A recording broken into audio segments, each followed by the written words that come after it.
Hello guys, welcome back to my channel. Today I am going to tell about how to install IPTV Smarters Pro on Firestick and Google Android TV.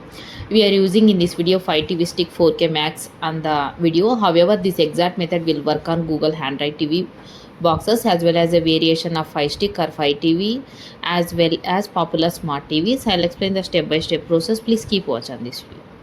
For this first method is you must first install the downloader app on your device. You have done this, refer to this video, then launch downloader and place your cursor in the URL box and click OK button on your remote. Open the keyboard. Here now enter the downloader code and click go and click install the button. Here you find the IPTV Smarters Pro and click download. Wait for the app to download and click install, then click done. You are then prompted to delete the installation file. This will be free up space on your device. Click delete. Choose delete again.